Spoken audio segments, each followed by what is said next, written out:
इनका नाम था सदन कसाई, ठाकुर जी के बड़े भक्त। यद्यपि जाति से वो कसाई थे, लेकिन याद रखना भगवान जात पात नहीं पूछते। भगवान अगर जात पात देखकर मिलते होते तो सबरी को कभी नहीं मिलते। तो लोग कहेंगे महाराज भगवान जाति देखकर नहीं तो रूप देखकर मिलते होंगे। भगवान सौंदर्य देखकर के मिलते होते तो कुब्जा 3 जगह से टेढ़ी थी, उसे भगवान न मिलते। अच्छा महाराज हो सकता भगवान पढ़े लिखों को मिलते। भैया अगर पढ़े लिखों को भगवान मिलते होते ना तो आपने भागवत में एक हाथी की कथा सुनी होगी जिसका पैर मगरमच्छ ने पकड़ लिया था। अब तुम ही बताओ हाथी कौन से स्कूल में पढ़ने गया? अच्छा तो महाराज हो सकता भगवान अमीरों को मिलते हो। भैया अगर भगवान अमीरों को मिलते होते ना तो सुदामा जैसे गरीब को अपने गले नहीं लगाते। भगवान भाव देखते हैं, न रूप देखते, न तन देखते, न भगवान धन देखते, न भगवान यौवन देखते। भगवान तो केवल मन देखते हैं। जिसका मन परमात्मा के प्रति समर्पित होता है परमात्मा वहीं प्रकट हो जाता है। तो सदन महाराज जाति के कसाई थे, कसाई, पर उनका हृदय एकदम विकार मुक्त। आजीविका के लिए उनके लिए कोई उपाय नहीं बचा तो मांस बेचते। जब मांस बेचते थे तो मन में गोविंद का नाम लेते थे, हरे कृष्णा श्री कृष्णा श्री कृष्णा, हे हरि हे माधव हे गोपाल। अपना काम करते जा रहे, बेचते जा रहे। लोग बड़ा परेशान रहते थे। एक बार रास्ते से चले जा रहे थे, एक काला काला पत्थर दिखाई पड़ा। इन्होंने उठा लिया। पत्थर बहुत प्यारा है और ये जो है मांस तौलने के काम आएगा। इसका वजन कर लेंगे कितना है, उसी हिसाब से मांस तौलते रहेंगे, बढ़िया रहेगा। अलग से बांट नहीं खरीदना पड़ेगा। पत्थर को ले लिया। अच्छा महाराज वो पत्थर भी बड़ा चमत्कार है। अब वो पत्थर 500 ग्राम अगर बेचना हो तो वो 500 ग्राम का बन जाए, 1 किलो बेचना हो तो 1 किलो का बन जाए। अब तो और सदन जी बड़े खुश, काला काला पत्थर पाकर बड़े खुश। लेकिन वो काला पत्थर कुछ और नहीं, साक्षात शालिग्राम भगवान ही थे। एक पंडित जी निकले वहां से, उन्होंने देखा अरे राम राम राम राम राम, बताओ ये कितना नीच आदमी है, कितना निकृष्ट आदमी है। काला काला पत्थर मानकर जिसे तराजू पर रखे हुए मांस बेच रहा ये शालिग्राम भगवान है। तुरंत टपट करके पंडित जी नजदीक गए। नरक जाओगे नरक, पाप भोगोगे पाप, पुण्य छीन हो जाएंगे, भगवान कभी क्षमा नहीं करेगा। तुम बाट में शालिग्राम पत्थर को बना करके बेच रहे हो, मांस बेच रहे हो भगवान से तौल करके, तुम्हें शर्म नहीं आती? कसाई डर गया बेचारा। महाराज हमसे भूल हो गई, हमें पता नहीं था, बांट हमें अच्छा लगा, पत्थर अच्छा लगा, इसलिए हमने ले लिया। एक काम करो इसे आप ले जाओ। पंडित जी वो बांट ले आए। देखो ये होता है भाव, भाव की कितनी महिमाएं जरा गौर से सुनना। वो वापस पंडित जी जब लाए बांट, घर पर आए, बढ़िया गंगा जल में स्नान कराया, राम राम राम राम, आप पवित्र हो गए। मांस बिचते बिचते हमारे शालिग्राम जी दूध से स्नान कराया, राम राम राम राम, हे ठाकुर हे गोविंद हे माधव हे विष्णु भगवान, पंचामृत से स्नान कराया, चंदन लगाया, तुलसी दल रखा। पंडित जी सो गए। रात में जैसे ही सोए तो सपने में भगवान आए। पंडित जी कल सुबह होते ही जो तुम बांट मानकर शालिग्राम का पत्थर लाए हो हमको वहीं रख दो कसाई के पास में, वरना हम खटिया खड़ी बिस्तर गोल कर देंगे। तो पंडित जी ने सपने में पड़े पड़े बिस्तर पर पड़े पड़े हाथ जोड़ के कहा महाराज वो कसाई है, मांस बेचता, आपको दुर्गंध नहीं लगती? आप अपवित्र हो जाओगे, भला आप मांस की दुकान पर रखे रहोगे? भगवान बोले भैया हम मानते हैं वो कसाई है, हम मानते हैं वो मांस बेचता, मांस गंदा, लेकिन एक बात बोले उसका हृदय बड़ा कोमल है। जब वो हरी हरी कहता हुआ मांस तौलने के लिए बाट को यानी हमको पकड़ता है तब हमें इतना आनंद आता है कि उसकी कोई सीमा नहीं है। पंडित जी की आंखों से आंसू आ गए। महाराज आप तो बड़े विचित्र हो। दूसरे दिन जाकर के सदन जी को कहा ये बांट लो। ये बांट नहीं है, ठाकुर जी है, सपने में आकर ऐसा ऐसा कहा ठाकुर जी ने। सोई सदन कसाई की आंखों में आंसू आ गए। महाराज जब आपसे ठाकुर जी ने ऐसा कही दिया, आज के बाद हम जो है ये काम नहीं करेंगे, छोड़ दिया। व्यवसाय से घृणा हो गई, मन में सोचा कि क्या किया जाए, चलो जगन्नाथपुरी दर्शन करने जाया जाए। सदन कसाई जी दर्शन करने जगन्नाथपुरी गए।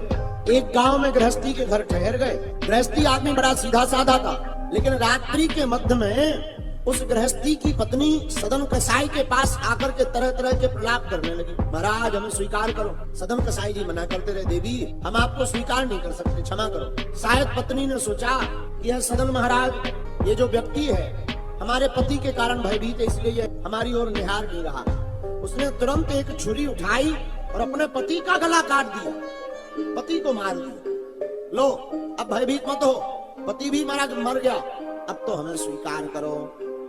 सदन कसाई बोले देवी हम आपको स्वीकार नहीं कर सकते, चाहे जो हो जाए। सदन भय से कांप उठे, हाथ जोड़कर बहन के संबंध से संबोधित किया, आप हमारी बहन जैसी हो, हमें क्षमा करो। वह स्त्री ने देखा कि ये भी हमें नहीं मिले और पति भी मर गया, सो वो स्त्री तरह तरह के प्रलाप करती हुई जोर जोर से रोकर चिल्लाने लगी, अरे बचाओ बचाओ बचाओ, इसने हमारे पति को मार डाला, झूठा आरोप लगा दिया। गांव के लोग दौड़े दौड़े आए, सदन जी को पकड़ लिया।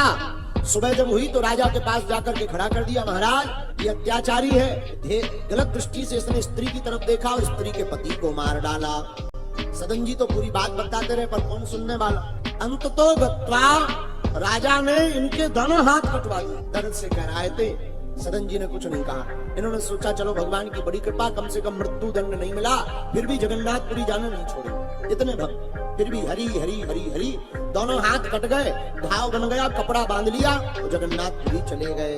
रास्ते में जगन्नाथपुरी के पहुंचे ही थे, भगवान ने अपने पुजारियों को, जगन्नाथपुरी के पंडों को आज्ञा दी, सुनो हमारा परम भक्त सदन कसाई आ रहा है, उसका पालकी ले जाकर के स्वागत करो। सोई साहब पंडा पालकी लेकर के गांव के बाहर तक, जगन्नाथपुरी के बाहर तक पहुंच गए। महाराज ये पालकी स्वीकार करो। सदन कसाई बोले, भैया आपको कैसे पता हमारे बारे में?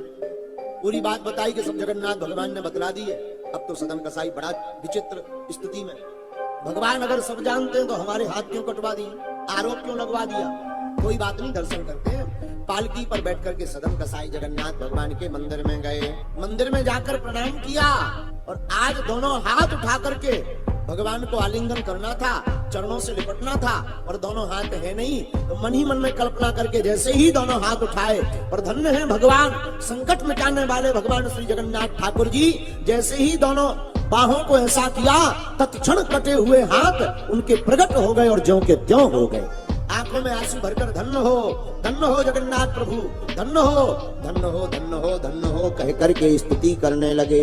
लेकिन जगन्नाथ भगवान के सामने हाथ जोड़कर सदन कसाई कहने लगा, महाराज आपकी कृपा हो गई, हम तो ठीक हो गए, लेकिन हमारे मन में एक शंका है, आपने हमारे हाथ क्यों कटवाए? भगवान बोले, भैया ये तुम्हारा इस जन्म का नहीं है, पूर्व जन्म का है। महाराज पूर्व जन्म का क्या है? सदन कसाई जी, आप पूर्व जन्म में काशी के एक विद्वान ब्राह्मण थे, लेकिन एक दिन एक कसाई गाय को घेर कर मारना चाह रहा था, गाय भाग रही थी, आप कोने पर खड़े थे, कसाई ने आवाज लगाई, ओ पंडित जी जरा गाय को पकड़ लो, तो तुमने अपने दोनों हाथों से गोफा लगा करके गाय को पकड़ लिया था, और गाय को पकड़ा तो वो कसाई ने गाय ले जा करके काट डाली, और जब कसाई ने गाय को काटा तो दूसरे जन्म में वही तुम्हें भोगना पड़ा।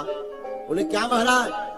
तो जगन्नाथ प्रभु बोले, कसाई सदन भाई, वह गाय दूसरे जन्म में स्त्री बनी और उसका पति वो कसाई बना, और तुम जगन्नाथ यात्रा करने के बहाने उसके घर पर गए, और घर पर गए तो उस कसाई जिसने गाय को काटा था, गौ माता रूपी स्त्री ने उसके गले को काट दिया, और तुमने हाथ से गाय को पकड़ा था तो तुम्हारे दोनों हाथ कट गए, इसलिए तुम्हारा पाप भी मिट गया और तुम संकट से भी बच गए।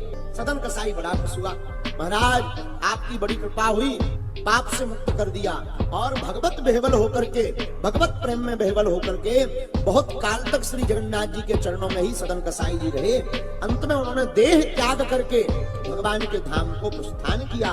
मेरे प्रिय साधको, हम तुमसे यही कहना चाहते, भगवान के भक्त होने का मतलब ये नहीं है कि संकट नहीं आएंगे, संकट तो आएंगे, पर जो भगवान हनुमान जी का भक्त हो जाएगा, उसके अंदर संकटों से लड़ने की क्षमता 4 गुनी आ जाएगी, वह संकटों से मुक्त हो जाएगा।